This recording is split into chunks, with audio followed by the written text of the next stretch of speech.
Vizianagaram ZP సర్వసభ్య సమావేశంలో ఆమె మాట్లాడారు. విజయనగరం జిల్లా బొండపల్లి మండల పరిషత్ సమావేశ భవనంలో ఎంపీడీఓ హరిహరరావు ఆధ్వర్యంలో పని ప్రదేశంలో మహిళలపై లైంగిక వేధింపులు చట్టం 2013పై అవగాహన కార్యక్రమం నిర్వహించారు. పని ప్రదేశంలో మహిళలపై లైంగిక వేధింపులు జరగకుండా గ్రామ స్థాయిలో చర్యలు తీసుకోవాలని కమిటీ సభ్యులు తెలిపారు. గ్రామ స్థాయిలో పరిష్కారం కాని సమస్యలు మండల స్థాయిలో పరిష్కరించాలని కోరారు. మహిళలు లైంగిక వేధింపులకు గురి చేసిన వారికి కఠిన శిక్షలు తప్పవని హెచ్చరించారు. ఈ కార్యక్రమంలో CDPO Umabharati, tahsildar Hanumantharao, APM Sulochanadevi, APO Krishnaveni, NGO Jhansirani, EO PRD Challa Sugunakarrao తదితరులు పాల్గొన్నారు.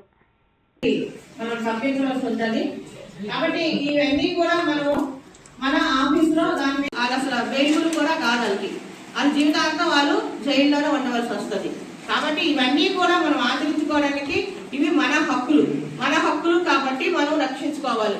కాబట్టి దీనికోసం అందరూ గ్రామీణ సంఘం సభ్యులు కూడా, అంటే మనకి సచివాలయం లెవెల్లో గ్రామీణ సంఘం ప్రెసిడెంట్ ని ముందే మనం దాన్ని ప్రివెంటివ్ తీసుకోవాలి. ముందు జబ్బు వచ్చిన తర్వాత మందు వేసుకోవడం కంటే జబ్బు రాకుండా ముందు ప్రివెంటివ్ మెడిసిన్ అని ఉంది. కాబట్టి ఆ విధంగా అందరూ ఫాలో అవ్వండి. కమిటీలు మాత్రం పని చేస్తారు, తప్పదు. కమిటీ అంటూ లేకపోతే అసలు మండలంలో జిల్లాలో ఎన్ని కమిటీలు ఉన్నాయని, మన మండలంలో ఎన్ని కమిటీలు ఉన్నాయి, మన దగ్గర జిల్లాలో ఎన్ని ఉన్నాయి అన్ని. కాబట్టి జిల్లా కోఆర్డినేషన్ రాష్ట్రం కూడా వెళ్తుంది. కాబట్టి అందరూ కూడా ఇమీడియట్గా ఇవ్వాలి. ముందు చెప్పిన మేడం గారు చెప్పినారు,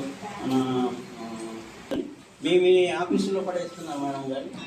ముందుగా మీకు ఫిర్యాదు చేసి మీకు దగ్గర పరిష్కారం కాకపోతే డివిజనల్ లెవెల్ మెకానిజం ఉంది. డివిజనల్ లెవెల్ అధికారికి ఎప్పుడో చదవమని చెప్పి వారికి తెలియచేయండి. డివిజనల్ లెవెల్ కాకపోతే జిల్లా స్థాయికి వెళ్ళమని చెప్పండి. ఈ అంశాన్ని విస్తృతంగా ప్రజలకు తెలియచేయండి అని చెప్పారు. మీరు ఫిర్యాదుకు వచ్చినప్పుడు ఏదైనా కంప్లైంట్ సాధారణ ముందు మీ దగ్గరికి వస్తారు, ఏదో పని చేయమని చెప్పి. ఆ గ్రీవెన్స్ వచ్చేటప్పుడు బాబు ముందుగా మీరు మనది ఎంపీడీఓ గారిది అయితే ఎంపీడీఓ గారిది, తహసీల్దార్ గారిది అయితే తహసీల్దార్ గారిది, లేదా సిడిపిఓ గారిది అయితే సిడిపిఓ గారిది, కన్సర్న్ అధికారులు మండల స్థాయి అధికారులు సంప్రదించండి. మండల స్థాయి అధికారులు సంప్రదించిన తర్వాత వాళ్ళు తీసుకుని చర్య నివేదిక మీద మీరు సాటిస్ఫై కాకపోతే, మీ సమస్య పరిష్కారం కానట్లయితే అప్పుడు డివిజనల్ లెవెల్కి వెళ్ళాలి. డివిజనల్ లెవెల్ అధికారులు ఉంటారు. మనకి డివిజనల్ లెవెల్ అంటే వర్క్ ప్లేస్ లో మహిళలకు వేధింపులు అనేది ఇదైతే తీసుకుంటే మనకి గతంలో కూడా మనం ఈ చట్టాల కోసం, ఈ సెక్షన్స్ కోసం, అన్నిటి కోసం కూడా మనం ఎప్పుడు కూడా మాట్లాడుకోవడం జరుగుతుంది. అలాగే గ్రామ స్థాయిలో సచివాలయ వ్యవస్థ వచ్చింది. అలాగే మనకి మా గ్రామ సంఘాలు కూడా గ్రామాల్లో ఉన్నాయి. కొన్ని జనరల్ ప్లేస్లు లాస్ట్ టైము ఎంపీడీఓ మేడం గారు ఉండేటప్పుడు మన మండలంలో వచ్చేటప్పుడు అక్కడ గ్రామ స్థాయిలో కూడా మన ఎంపీడీఓ గారు మరియు సిడిపిఓ మేడం గారు, అలాగే ఐసిడి సూపర్వైజర్స్, మా గ్రామ సంఘ సభ్యులు అందరూ కలిసి దానికి సంబంధించి మన బొండపల్లి మండలంలో కొన్ని కేసులు రావడం జరిగింది. మనకి ఇప్పుడు ప్రెసెంట్ అయితే మనకి ఈ న్యాయ వ్యవస్థలో చాలా మార్పులు తీసుకొచ్చారు కనుక ప్రతి ఒక్కటి కూడాను మన ప్రతి ఒక్క సచివాలయంలో కూడాను ఈ విషయాలన్నీ కూడా ప్రతి ఒక్క మహిళకు చేరే విధంగా, అలాగే మహిళా అధికారులు చేస్తున్నాం. గతంలో కూడా సార్ ఇక్కడ మీటింగ్ అవకాశం ఇచ్చినప్పుడు మనం village level CMPO train capacity building programme లో పార్టిసిపేట్ చేశాము.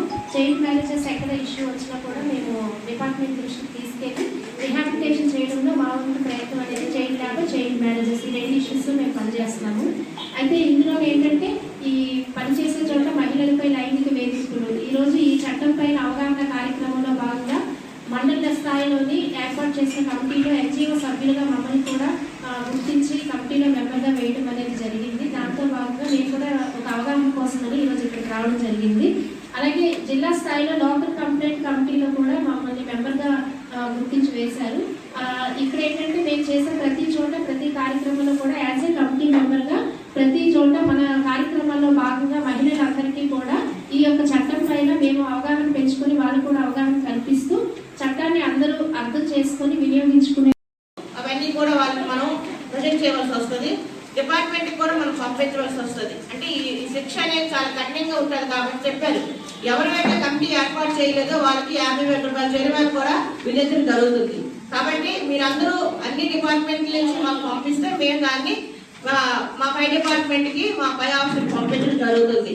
దానివల్ల మనకి ఇప్పుడు ఇవన్నీ కూడా మనం ఇచ్చారు అంటే ఏ సెక్షన్స్లో ఏ కేసులు మనం పెట్టుకోవచ్చు, సెక్షన్స్ అంటే ఏంటి, ఆ సెక్షన్లో కేసులు ఏంటి అనేది మీ అందరికీ కూడా ఇప్పుడు ఇది ఇవ్వడం జరిగింది కదా మా అందరికి కూడా.